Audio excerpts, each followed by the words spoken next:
자, 요한복음 6장 오늘 48절부터 55절까지에 있는 말씀을 봅니다. 내가 곧 생명의 떡이니라. 너희 조상들은 광야에서 만나를 먹었어도 죽었거니와 이는 하늘에서 내려오는 떡이니 사람으로 하여금 먹고 죽지 아니하게 하는 것이니라. 나는 하늘에서 내려온 살아있는 떡이니 사람이 이 떡을 먹으면 영생하리라. 내가 줄 떡은 곧 세상의 생명을 위한 내 살이니라 하시니라. 그러므로 유대인들이 서로 다투어 이르되 이 사람이 어찌 능히 자기 살을 우리에게 주어 먹게 하겠느냐.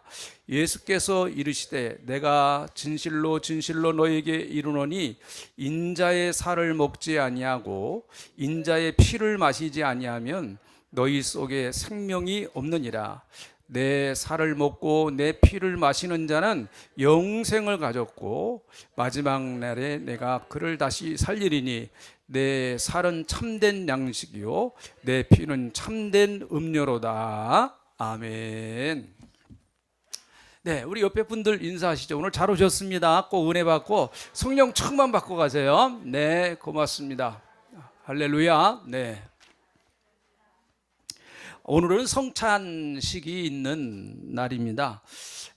매번 우리가 1년에 한 2번 내지 3번 성찬식을 거행을 하는데 성찬식을 하는 가장 큰 이유는 예수님께서 우리를 위해서 당신의 몸을 십자가에서 주신, 십자가에서 피 흘리시고 몸 버리신 그 은혜를 기억하고 또 그래서 우리의 믿음이 다시 새로워지는 그 결단과 또 새로움의 각오를 하는 그런 날, 성찬식의 중요한 그 의미라고 봅니다.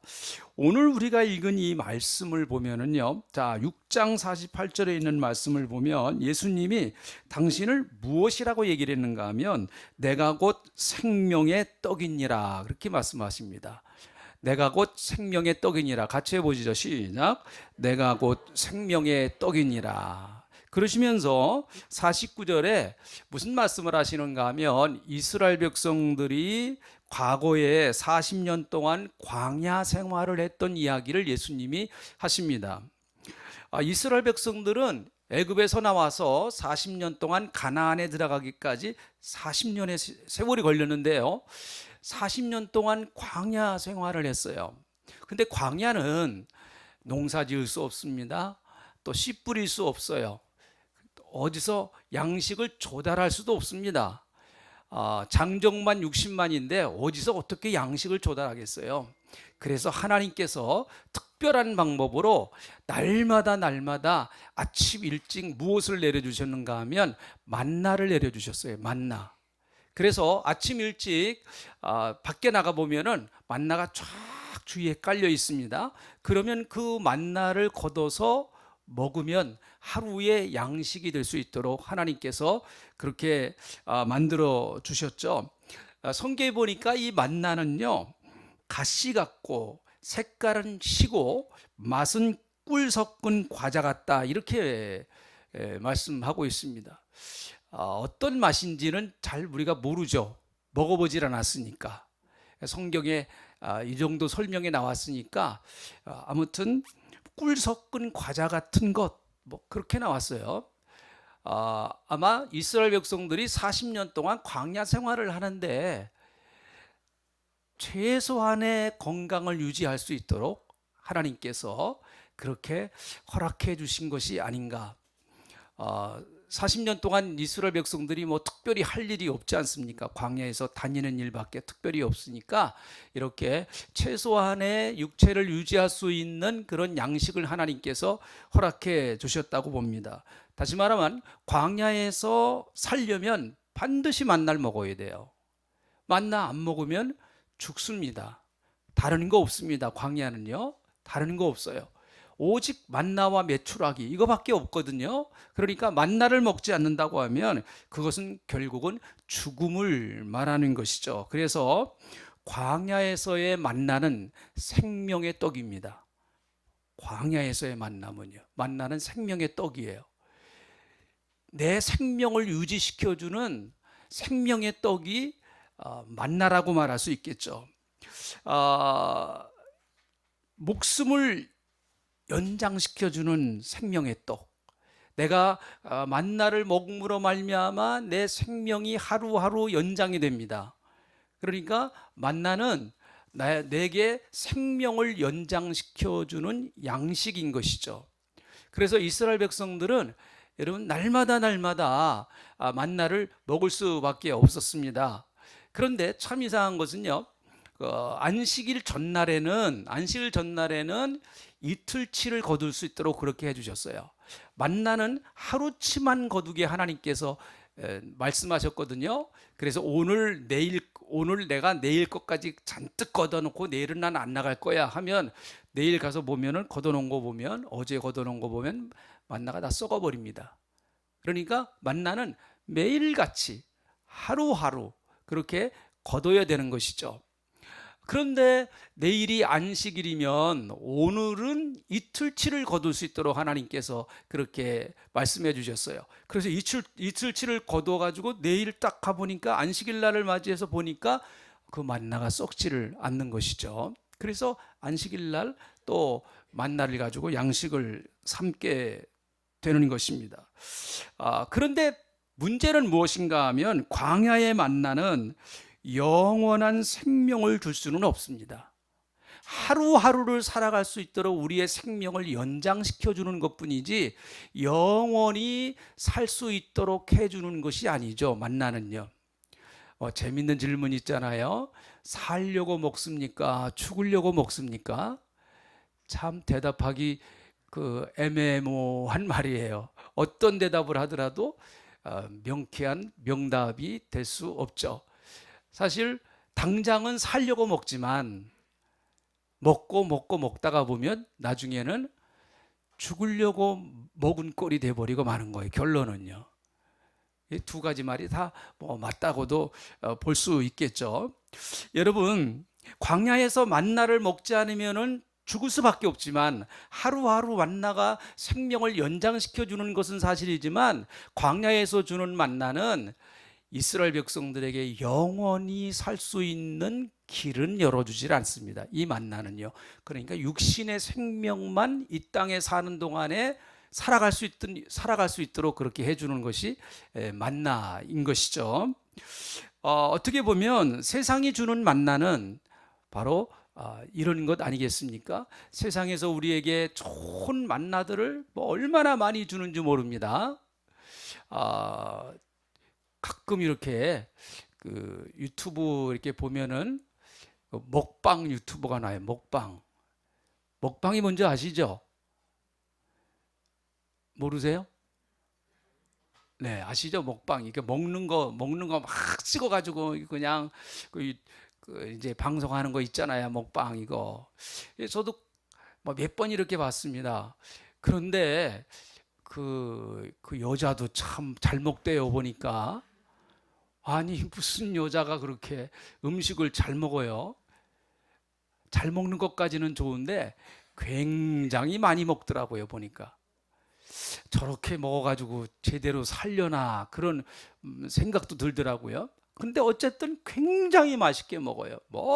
얼마나 맛있게 먹고 그렇게 많이 먹는지요.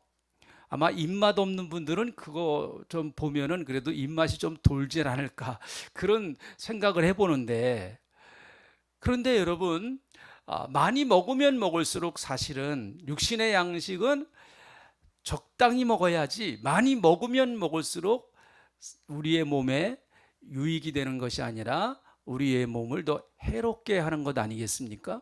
그러니까 세상이 주는 쾌락이나 세상이 주는 만나의 쾌락은 결국은 여러분 사람에게 잠시 잠깐의 어떤 즐거움도 주고 기쁨도 주고 잠시 잠깐의 어떤 편안함도 줄 수 있지만은 거기에 빠지면 빠질수록 여러분 결국 마지막은 그것 때문에 사망에 이를 수밖에 없는 것이죠.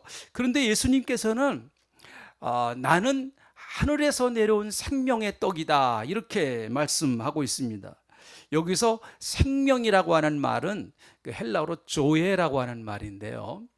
그 이제 신약 성경을 읽어보면은 목숨, 생명, 우리가 보면은 또 다 비슷비슷한 말 같지 않습니까? 목숨이나 생명이나 다 뭐 그 말이 그 말 같은데, 예수님이 말씀하신 나는 생명의 떡이다라고 말할 때 그 생명이라고 하는 단어에는 조에라고 하는 말을 써. 조에.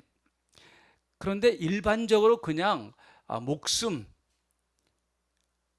우리의 육신의 목숨, 그 육신의 목숨을 말할 때는 푸시케라고 하는 단어를 또 썼어요. 다르게 썼습니다. 다르게.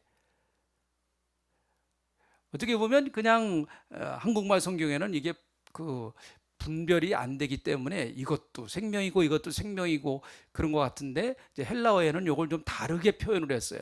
그러니까 조에라고 하는 말은 생명의 본질을 말하는 겁니다. 본질. 조에라고 하는 말은요. 그래서 이 조에라고 하는 말은 단순히 순간적인 생명이 아니라 왕성한 정말 활력 있는 나에게 생명을 주는 그런 생명의 원천을 말하는 거예요. 조에라고 하는 말이. 그래서 예수님이 나는 생명의 떡이다라고 말씀하실 때 그 조에라고 하는 말의 표현은 결국은 그 떡은 우리를 살리는 떡이고, 그 떡은 우리를 새롭게 하고 활기차게 하고, 그 떡을 먹음으로 말미암아 우리가 영적으로 거듭나서 결국은 하나님의 백성이 되는 그런 축복을 받는 떡이다 라는 말씀이죠. 예수님은 당신이 생명의 떡이다라고 말씀하십니다. 그래서 사실은 여러분, 오늘 읽은 이 본문 말씀을 보면 얼뜻 보면은 좀 오해할 수 있는 그런 말씀도 있죠. 자, 50절. 제가 읽어봅니다. 이는 하늘에서 내려온 떡이니 사람으로 하여금 먹고 죽지 아니하게 하는 것이니라. 51절. 나는 하늘에서 내려온 살아있는 떡이니 사람이 이 떡을 먹으면 영생하리라. 내가 줄 떡은 곧 세상의 생명을 위한 내 살이니라 하시니라. 그렇게 말해요. 예수님이 주시는 그 영생의 떡을 먹으라는 거죠. 내 살과 내 피를 먹고 마셔야 된다라고 말씀하고 계세요.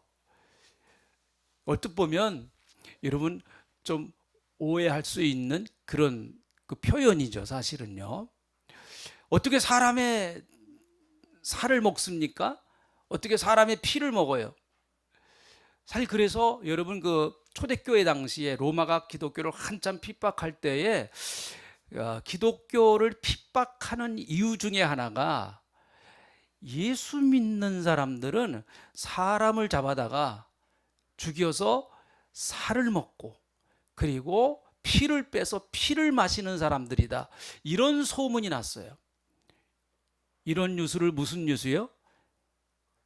가짜 뉴스. 이걸 막 퍼뜨렸단 말이에요. 이거를요. 그래서 예수 믿는 사람들에게 혐오감을 갖게 만들고, 예수 믿는 사람들은 전혀 정말 상종하면 안 될 사람들이다. 그래서 저 사람들은 사람을 죽여서 그 살을 먹고 피를 마시는 사람들이다 라고 그렇게 초대교회에서 그런 것들을 퍼뜨려 가지고 예수 믿는 사람들이 굉장히 핍박을 당하고 어려운 일이 있었습니다. 근데 오늘 여기서 여러분, 예수님께서 내 살을 먹어라, 내 피를 마셔라, 그렇게 말씀하고 있지 않습니까? 자, 54절에서도 보면은, 자, 내 살을 먹고 내 피를 마시는 자는 영생을 가졌고 마지막 날에 내가 그를 다시 살리리라, 이렇게 말씀하고 있습니다. 그러니까 저와 여러분은 예수님의 살을 먹고 예수님의 피를 마셔야 돼요. 어떻습니까? 예수님의 살을 좀 먹어보셨어요? 예수님의 피를 마셨습니까? 네. 이게 문자적으로 이해하면은 안 되는 것이겠죠, 이거는요. 문자적인 의미로만 정말 그러면 예수님이 당신의 살을 다 이렇게 칼로 베어갖고 우리에게 나눠준다는 말인가? 그걸 먹으라고 하는 말인가? 예수님이 당신의 피를 빼가지고 잔에 부어가지고 이 피를 마셔라, 그렇게 말씀하시는 것은 아니겠죠. 그렇게 말씀하시는 것은 아닙니다. 내 살을 먹고 내 피를 마신다는, 사람이 먹고 마시는 것은 생명이에요. 생명. 먹어야 생명이 되고 마셔야 생명이 되는 것입니다. 아무리 여러분 좋은 진수성찬을 차려놓는다고 할지라도 먹지 않고 마시지 않는다고 하면 그 사람은 생명을 유지할 수가 없게 되는 것이죠. 그래서 결국은 여기서 내 살을 먹고 내 피를 마신다라고 하는 것은 내가 너희에게 생명을 준다, 내가 너희의 생명의 근원이다라고 하는 것을 말씀하고 있습니다. 여러분, 아무리 입맛이 없어도 식사하셔야 돼요. 안 하실 거예요? 네, 다 하셔야 되죠. 아무리 밥 먹을 기운이 없다고 할지라도 어거지라도 또 먹어야 됩니다. 그래야 사는 거죠. 먹어야 생명을 유지하기 때문에 그렇습니다. 그러니까 먹는 게 생명이에요. 먹는 게 생명입니다. 그래서 여러분, 참 이 먹는 게 굉장히 중요하지 않습니까? 예수님이 내 살을 먹으라고 말합니다. 내 피를 마시라고 말씀합니다. 이것은 결국은 예수님이 당신의 생명을 우리에게 주시겠다라고 하는 이야기예요. 먹는다라고 하는 표현은 여러분 실제적으로 살을 먹고 피를 마신다라고 하는 그런 의미가 아니고 예수 그리스도를 내가 믿는다라고 하는 표현을 그렇게 하신 겁니다. 내가 예수를 믿을 때 나는 예수님의 살을 먹는 거예요. 내가 예수를 믿을 때 나는 예수님의 피를 마시는 거예요. 그래서 내가 예수를 믿으면 예수님의 생명이 내 안으로 들어오게 되어 있습니다. 여러분 믿으시길 축원합니다. 내가 예수를 믿을 때 예수님의 생명이 내 안에 들어옵니다.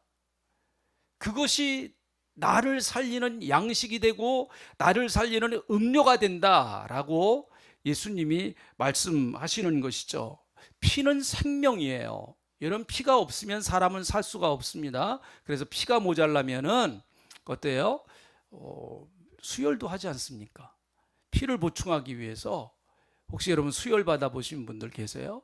피가 모자라면 어쩔 수 없습니다. 다른 사람의 피라도 수혈 받아야 살 수 있습니다. 안 받으면 죽습니다. 사람은요.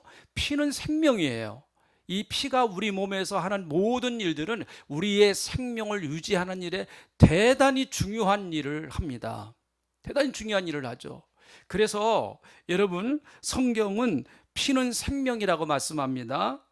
그래서 구약에서 특별히 구약 성경을 여러분 읽어보시면 아시겠지만은 하나님은 사람이 피를 먹는 것을 금하셨어요.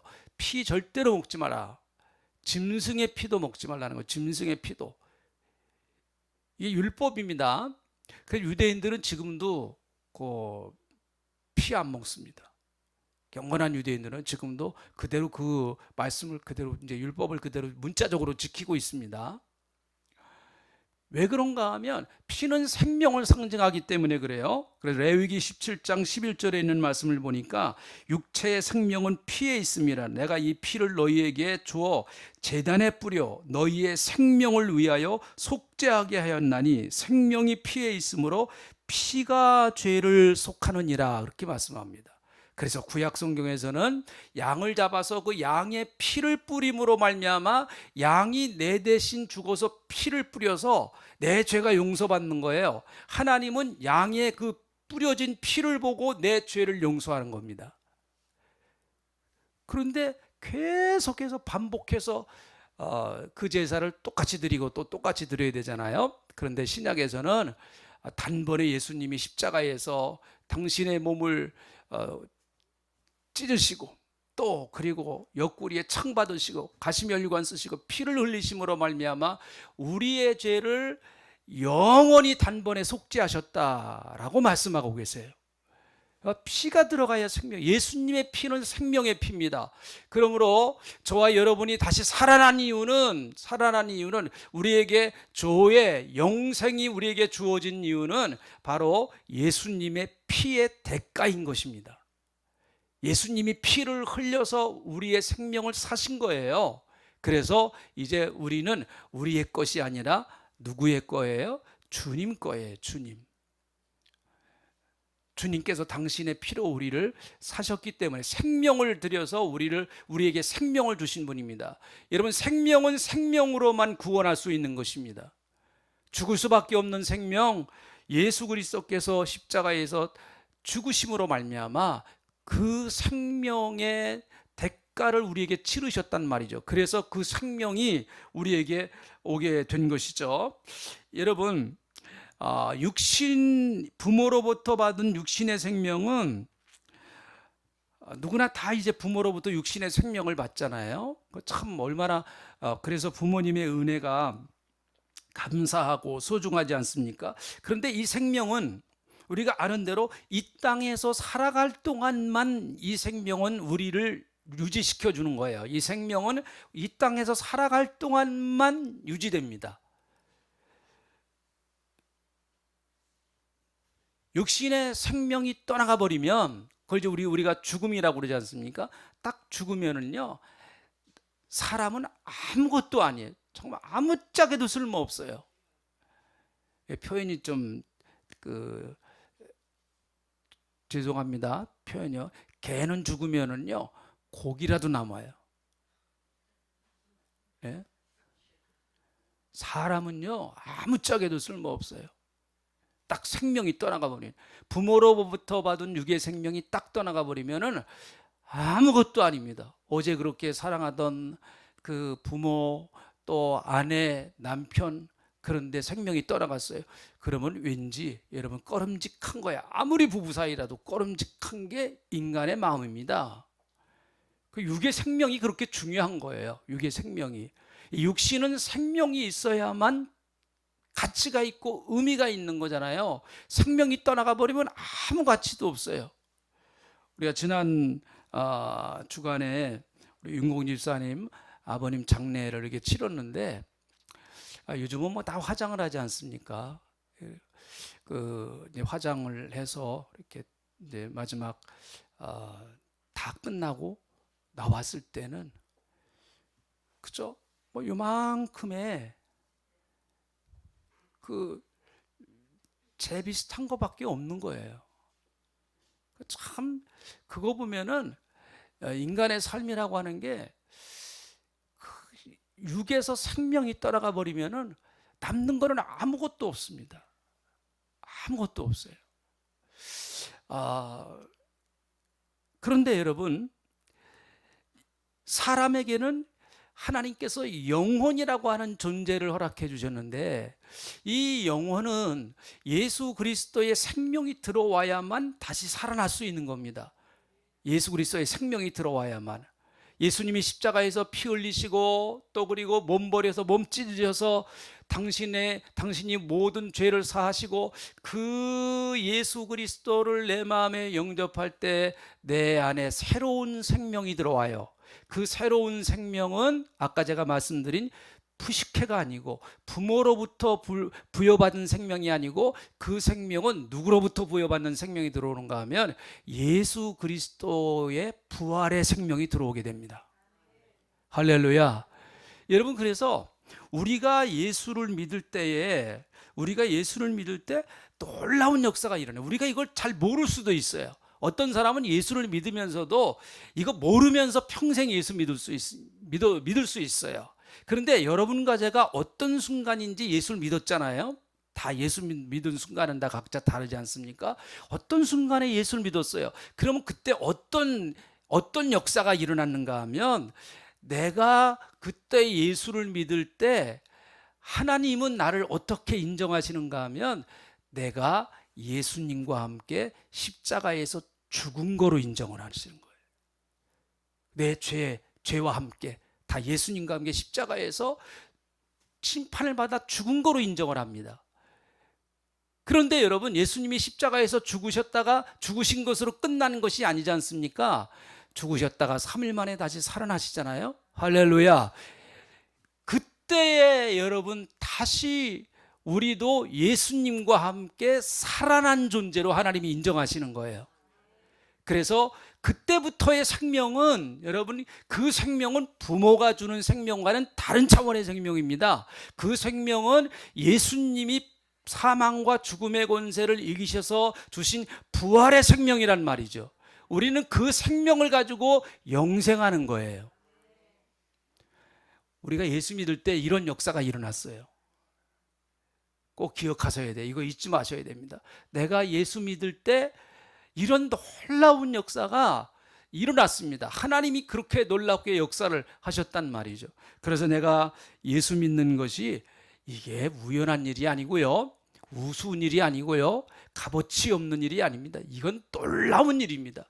자, 56절에 있는 말씀을 한번 읽어보시죠. 56절 같이 읽어봅니다. 56절에 있는 말씀을 같이 읽어보죠. 시작.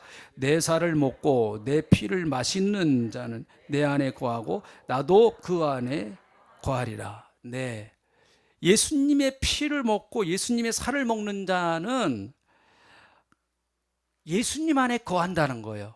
예수님 안에 거한다는 게 뭐예요? 예수님과 함께 같이 이제 살아간다는 얘기입니다. 거한다는 얘기는 살아간다는 얘기 아니에요? 그것뿐만 아니라 예수님이 내 안에 들어오셔서 나와 함께 같이 살아간다는 얘기예요. 그러므로 여러분, 저와 여러분은 이제 누구와 운명 공동체가 되었는가 하면 예수님과 운명 공동체가 되었어요. 예수님의 생명의 피가 내게 흐르고 예수님의 그 고귀하신 그 육체, 그 살이 여러분 나를 새로운 생명으로 태어나게 하신 거예요. 이것을 성경은 복음이다 그렇게 말합니다. 오늘 우리가 성찬 예식을 행하는데 바로 이 성찬 예식은 이런 구원의 감격과 기쁨, 은혜를 다시 기억하면서 우리의 신앙을 바로 세우는 그런 시간입니다. 주님의 고난의 십자가를 생각하고 부활의 놀라운 영광과 기쁨을 생각하며, 그리고 지금 내 믿음의 상태는 어떠한 건가? 주님 앞에서 우리가 점검을 해보고, 그리고 다시 믿음을 회복해서 내가 주님의 제자로서 내 남은 삶을 살겠습니다 라고 결단하는 그런 성찬 예식이 되시기를 예수님의 이름으로 축복합니다.